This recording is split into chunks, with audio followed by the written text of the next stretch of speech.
Debido a la celebración del Día de la Biblia, la Iglesia Presbiteriana Cumberland ha querido presentar un recorrido de cómo nos llegó la Biblia, empezando desde los manuscritos hasta nuestros tiempos. ¡Empecemos!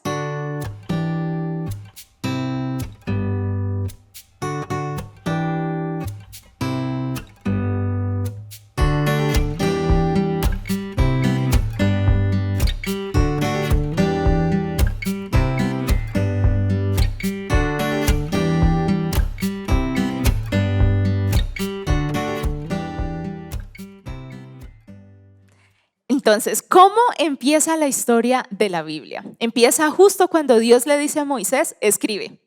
Y él empieza a narrar, empieza a escribir, a sacar un registro del pueblo de Israel y cómo Dios se les ha revelado a través del tiempo. Antes de que Moisés empezara a escribir, las historias pasaban de generación en generación de manera oral. Así que las personas eran muy cuidadosas en guardar todos los detalles para que la historia fuera lo más fiel posible a los acontecimientos. Cuando ya Moisés empieza a escribir, entonces lo empieza a hacer obviamente en el idioma hebreo, que era el idioma de los israelitas, pero utilizando diferentes materiales, como cuáles, pieles de animales, diferentes animales, piedra y eventualmente el papiro también. Entonces los rollos eran algo parecido a eso, los manuscritos eran algo parecido a esto. En el hebreo vamos a encontrar que no se lee como nosotros actualmente leemos en español, sino que se lee de la derecha a la izquierda, ¿sí? Luego de eso, para conservar los manuscritos se utilizaban este tipo de recipientes para poder conservarlos en el tiempo. Y pues por eso ahorita tenemos varios manuscritos, varios rollos que nos dicen o nos dan prueba de la calidad del texto que tenemos actualmente. Pero eso lo vamos a ver más adelante. En el 280 antes de Cristo, 70 eruditos, alrededor de 72 eruditos, empezaron a traducir la Biblia o los textos religiosos al griego. ¿Por qué el griego? Porque Israel estaba bajo la autoridad de Grecia, así que era ahora su nuevo lenguaje común. Entonces crearon la traducción que conocemos como Septuaginta. Septuaginta entonces quiere decir o hace referencia a 70 personas. Esta traducción entonces representa como el primer gran esfuerzo que se hace en traducir un texto sagrado.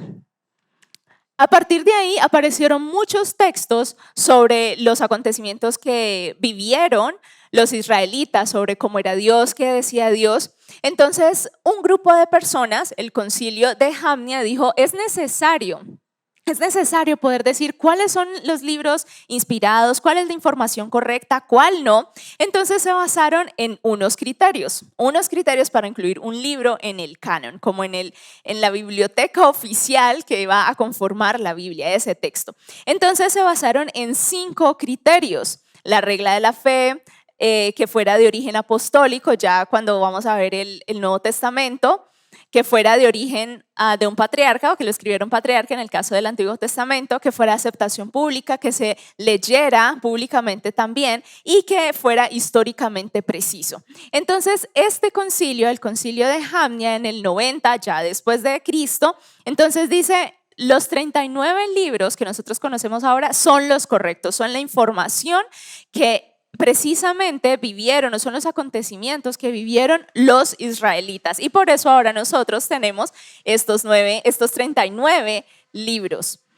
Después, ya cuando vamos a ver cómo se conforma el Nuevo Testamento, los 27 libros del Nuevo Testamento, pasa lo mismo. Otro concilio, el concilio de Cartago, ya en el 397, dice, hay muchos textos sobre Jesús, sobre su vida, sobre lo que él ha hecho, sus enseñanzas, cómo deben vivir las personas. Es necesario dar claridad, es necesario dar una estructura. Entonces se reúnen y nuevamente toman estos principios y bajo estos criterios entonces conforman lo que es el Nuevo Testamento. Entre ese periodo y este periodo, la iglesia, los cristianos, cayeron bajo una profunda persecución y alrededor del 300 después de Cristo, Roma autorizó que todos los libros sagrados, todos los libros religiosos fueran quemados, pero gracias a una cantidad, a un puño de creyentes, nosotros todavía podemos tener registro de las escrituras porque ellos como hicieron todo lo posible, todos sus esfuerzos para poder salvaguardar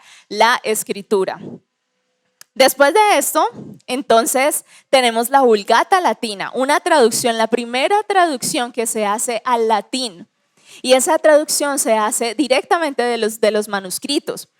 ¿Por qué era importante pasarlo al latín, a un latín corriente? Porque Jerónimo, que fue el precursor de esta traducción, asintió en su corazón que era importante que la escritura estuviera disponible para todo el mundo. Y también fue comisionado por el Papa Dámaso primero para hacer esta labor. Esta labor le tomó alrededor de 23 años, traducir la Biblia de los manuscritos originales a el latín corriente. Antes de eso hubo una traducción, se llamaba la Vetus Latina, pero era una traducción compleja, difícil de entender, entonces hubo como unos cambios y también para ponerla como sencillo, en un lenguaje sencillo para la gente. Esta traducción, la Vulgata Latina, fue utilizada durante 1000 años, o sea, era la única versión, la única traducción a las que las personas tenían acceso.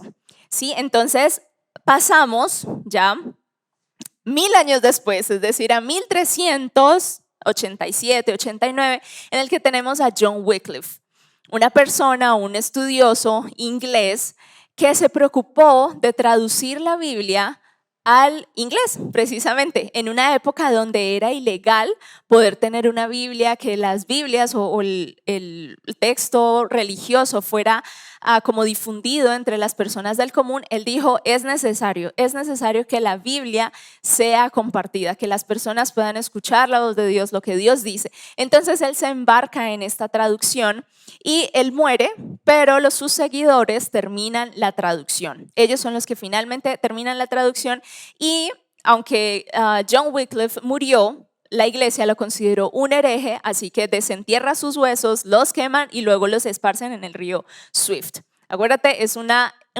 tiempo, un espacio en el que tener una Biblia era totalmente ilegal. Y en ese momento no se podía como copiar una Biblia fácilmente porque no habían impresoras, no habían imprentas, no había ningún sistema que permitiera esta labor. Así que las personas tenían que, o los que copiaban las escrituras, demoraban años y años. El proceso era muy costoso, también era muy lento, pero el Señor, Dios, también se preocupó como por este asunto e hizo que unos monjes tomaran la decisión de aislarse y en unas condiciones bastante deplorables copiaran la Biblia. ¿Cómo se aseguraban ellos de que esto fuera correcto, de que era preciso, la información era la correcta, la que debía estar ahí? Pues ellos contaban, cuando terminaban una hoja, contaban cada palabra, cada letra para asegurarse que lo habían hecho correctamente. Si se equivocaban, arrugarla y volver a empezar. Continuemos. Aquí entonces llega el invento que revoluciona toda la comunicación masiva, la alfabetización y también la difusión de la escritura. Johannes Gutenberg lo que hace es diseñar y construir la imprenta, lo que para nosotros hoy sería una impresora, toda la parte de litografía, ¿sí? Entonces, eran unas planchas grandes en las que funcionaban como sellos y se ponían encima de los papeles o del tipo de papel donde se fuera a dejar la escritura y entonces se hacían varias copias, ya no había necesidad de alguien, de tener a alguien escribiendo, de muchas horas, que fuera muy costoso, no. Este invento de Johannes Gutenberg cambió absolutamente la historia de la comunicación. El primer trabajo que se imprimió ahí es precisamente la Biblia de Gutenberg, que se conoce también como la Biblia de las 42 líneas. ¿Por qué? Porque era la cantidad de líneas que cabían por cada plancha. Entonces, vamos a ver también que esta imprenta, pues tenías que tener todo el cuidado para colocar la cantidad de moldes correspondiente a la cantidad de letras por cada plancha para asegurarte que la información era precisa. También entonces esto tenía un trabajo de diseño, de orden también y de dibujo, porque en algunas ocasiones se realizaban dibujos alrededor de las páginas o incluso en las letras capitales. Vamos más adelante, aquí vamos en toda la historia, aquí vamos en el recorrido de la Biblia en inglés. Cabe resaltar que el diseño, el desarrollo de la imprenta duró alrededor de 5 años. En esos 5 años todavía se seguían copiando las Biblias de manera manual, por lo tanto era costoso, era muy demorado y pues no era tan accesible la Biblia.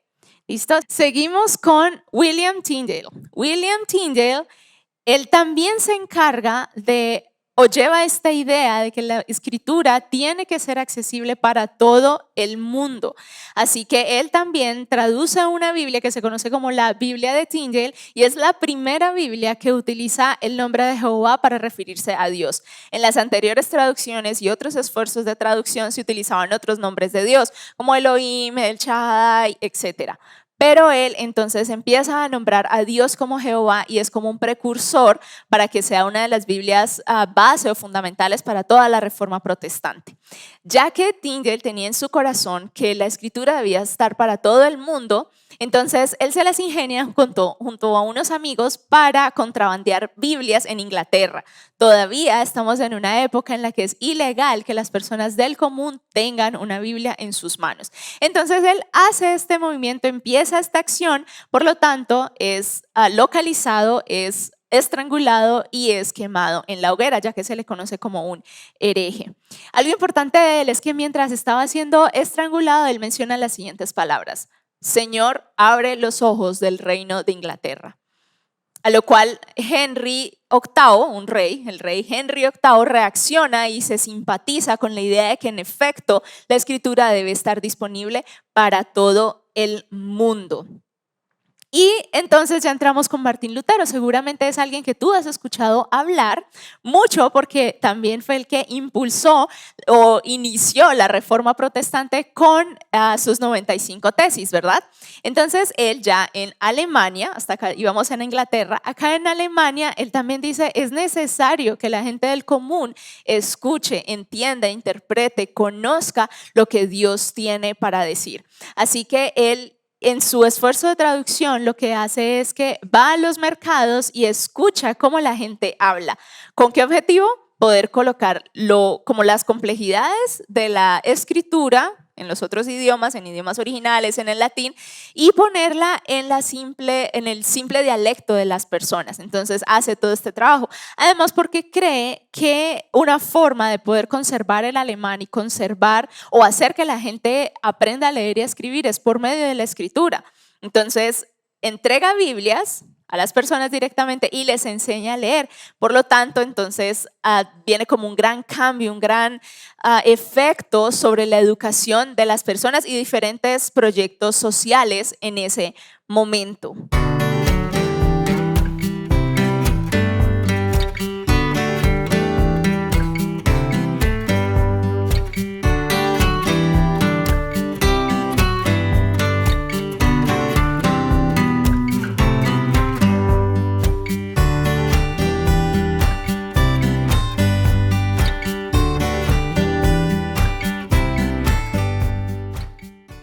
¿Cómo llega entonces a nosotros la Biblia? Una Biblia en castellano, un idioma que ya nosotros hablamos. ¿Cómo empieza toda esta traducción? Lo que nosotros conocemos o lo que le damos como más peso es a la Biblia del oso, que te voy a contar en un instante. Pero antes de esa Biblia del oso, que es precisamente traducida por Casiodoro de Reina, hubo otros esfuerzos, otras personas que también tuvieron la intención de colocar las escrituras en el idioma castellano, pero era un español también difícil, muy complejo, antiguo, que no era de lo que sucedía alrededor en esa época.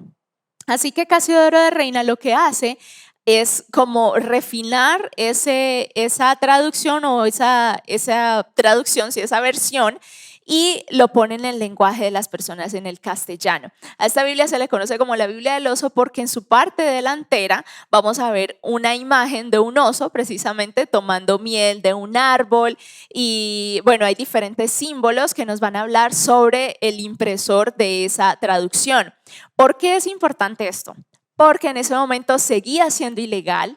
En España, ya estamos en España, era ilegal que las personas pudieran tener una Biblia. Así que para evadir como todas estas persecución también por parte de la Inquisición, entonces optaron por poner ese sello de imprenta en como la página principal o la tapa principal de la Biblia. Sin embargo, si tú observas detenidamente vas a ver que en algunos lugares hay unas palabras en hebreo y una de ellas es el nombre de Jehová. Entonces, esta traducción, la traducción de la Biblia del oso, es directamente de los manuscritos originales en hebreo, griego y arameo, o sea, los idiomas originales de los israelitas, al castellano. Es un trabajo arduo que hace Casiodoro de Reina. Y él también huye de España precisamente por la Inquisición. ¿Conoces, verdad? Esta versión, la Reina Valera, ¿cierto? Es una de las versiones más difundidas en el español. Es una de las Biblias que más se ha utilizado y como la que más tradición tiene. Esa Biblia, Reina Valera, viene precisamente de la revisión que le hace Cipriano de Valera a la traducción de Casiodoro de Reina. No es una traducción nueva, es simplemente una revisión de lo que él había hecho. Y esta revisión le toma alrededor de 20 años. Y esta Biblia también se conoce, aparte como Reina Valera, se conoce como Biblia de cantera, porque también tiene un sello de imprenta en la tapa inicial y que muestra precisamente una cantera como una fuente. Y también tenía propósitos de evadir toda la persecución que había frente a los textos religiosos. ¿Sí? Entonces, hasta aquí vamos con nuestra Biblia en castellano, en español, algo que nos compete a nosotros. ¿Cuál fue entonces la primera Biblia que se tiene en América Latina o un texto que podamos decir, esta es la primera traducción que se hace? Se produce precisamente en Argentina. Un estudioso lo que hace es traducir el Nuevo Testamento al español. Y es la primera como referencia que tenemos de una traducción en América Latina al español que se hablaba en América Latina. Antes de eso también hubo otra Biblia, la Biblia alfonsina, que precisamente fue como iniciada por Alfonso, el rey Alfonso X, pero era una paráfrasis, era una Biblia que tenía apartes de él, o sea, información de él y otro tipo de detalles pues que no eran fieles a los textos originales, entonces se conoce o se le denomina como una paráfrasis, aunque se le reconoce también como uno de los primeros esfuerzos para tener la Biblia en español. ¿Listo? ¿Por qué entonces nosotros tenemos tantas versiones? Dirás, wow, tenemos muchas versiones, la Reina Valera, la nueva traducción viviente, nueva versión internacional, la Biblia de las Américas, ¿cuál escojo? ¿Qué hago? ¿Cuál es la mejor? ¿Cuál me sirve? Bueno, las versiones y las traducciones están precisamente para permitir que el lector tenga como mayor acceso o mayor idea de lo que está hablando, qué fue lo que Dios inspiró realmente. Entonces tenemos tres clasificaciones: la equivalencia formal, la equivalencia dinámica y la paráfrasis. ¿Qué contiene o qué las diferencia entre ellas? Mira, la equivalencia formal básicamente es una traducción hecha palabra por palabra.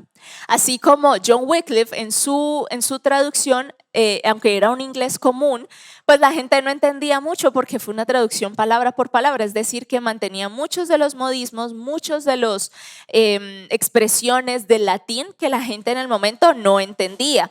Entonces, la equivalencia formal tiene como esta característica de a veces ser un poco complejo, que es lo que vemos en la Reina Valera precisamente, que hay cosas, términos o expresiones que no nos son muy familiares. Pero si tú quieres estudiar un pasaje, si quieres tener mayor idea del contexto, de la riqueza del lenguaje, este tipo de Biblia es la que te va a servir. ¿Sí? En esta clasificación entonces tenemos la Reina Valera, la Biblia de las Américas, también tenemos la Cantera de Iglesias, entre otras. Pasando a la equivalencia dinámica, entonces ya es una traducción concepto a concepto. Es como tomar la idea de qué fue lo que ellos quisieron decir allá y cómo se diría en este momento. Entonces es un lenguaje mucho más sencillo. En esta clasificación entonces tenemos nueva traducción viviente, la Biblia de nuestro pueblo, Biblia de América, no es la misma que la Biblia de las Américas, es otra versión. Y finalmente tenemos la paráfrasis. La paráfrasis no es una traducción, la paráfrasis es una nueva redacción de una traducción ya existente, que lo pone en un lenguaje muchísimo más sencillo que las otras dos clasificaciones. ¿Qué Biblias entran ahí?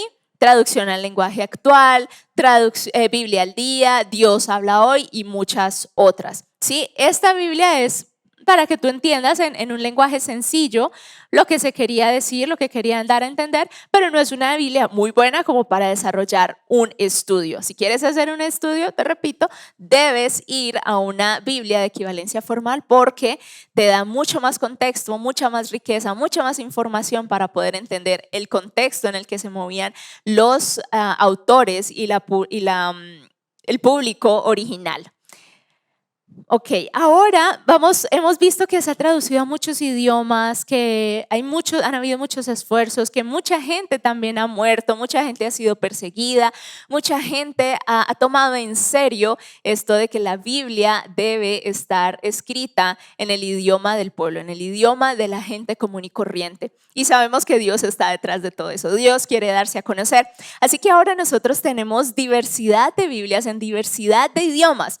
En ruso, en sueco, en guajiro, en curipaco, en francés y bueno, una cantidad de idiomas que a ti se te puedan ocurrir.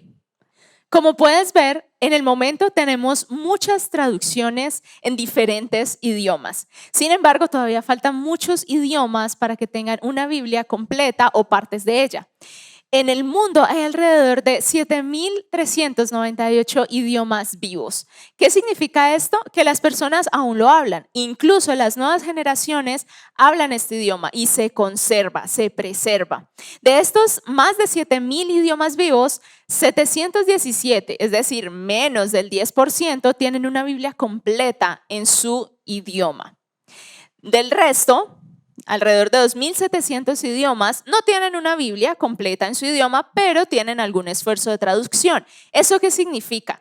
Que tienen algún evangelio, que tienen alguna carta, alguna historia, parábola, algunas frases. Hay algo de la Biblia que ellos pueden reconocer que está en su idioma.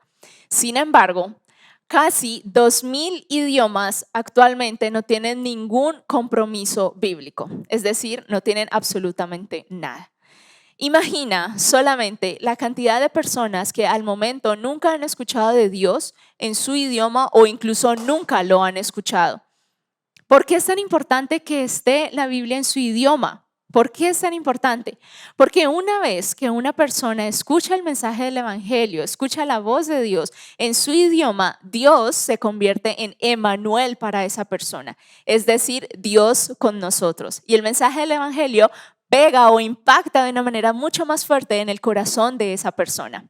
Así que queremos invitarte como Iglesia Presbiteriana Cumberland a que cuando revises tu Biblia, o ya sea en físico o en tu celular o en la manera en que tú prefieras, puedas recordar el esfuerzo de esta cantidad de personas y sobre todo el impulso y el trabajo de Dios, la intención de Dios de que tú puedas escuchar su voz en tu propio idioma.